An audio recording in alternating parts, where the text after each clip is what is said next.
जंगल story. मन सुंदर तो सब सुंदर। एक आम के पेड़ पर एक मैना अपने परिवार के साथ रहती थी। उसी पेड़ पर एक सुंदर सफ़ेद बगुला भी अपने परिवार के साथ रहता था, लेकिन वो बहुत घमंडी था। उसे अपने उजले सफ़ेद रंग पर बड़ा गर्व था। बगुले ने अपने परिवार से कह रखा था कि कोई भी उस मटमैली बुरी मैना और उसके परिवार से बात नहीं करेगा। कभी गलती से अगर मैना के बच्चे बगुले के बच्चों से खेलने आ भी जाते तो घमंडी बगुला उन्हें चोंच मारकर भगा देता था। लेकिन मैना ने कभी इस बात का बुरा नहीं माना।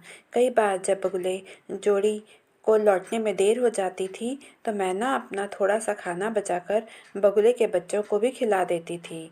लेकिन घमंडी बगुले पर मैना के प्यार का कोई असर नहीं होता था।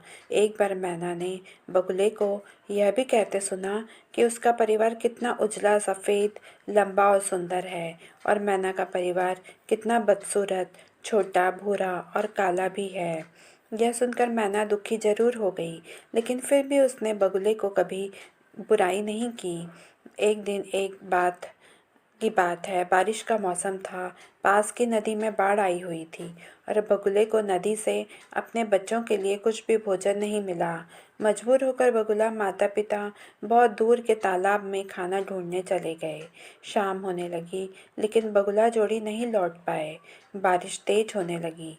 तभी अचानक हवा का एक जोरदार झोंका आया और जिस डाली में बगुले का घोंसला था वो डाली चरमरा कर टूटने लगी।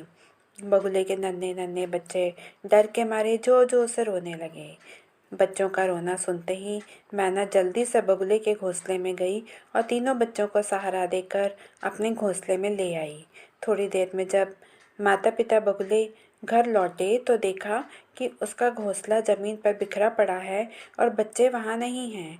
दोनों जोर जोर से रोने लगे। उन्हें लगा कि पेड़ के नीचे रहने वाले काले नाग ने उनके बच्चों को निगल लिया होगा। बगुले को रोना सुनकर मैना दौड़कर उनके पास आई और प्यार से बोली, आप लोग रो क्यों रहे हो? आपके बच्चों का कोई नुकसान नहीं हुआ। उन्हें हमने अपने घोंसले में आराम से सुला दिया है। आज की रात आप लोग भी हमारे घोंसले में सो सकते हो। मैना की मीठी बातें सुनकर दोनों बगुलों को आंखों में आंसू आ गए और दोनों ने मैना और उसके परिवार के साथ किए गए बुरे बर्ताव की माफ़ी मांग ली। इस कहानी से हमें ये सीख मिलती है कि हमें मन से सुंदर होना चाहिए और अच्छे काम करते रहना चाहिए।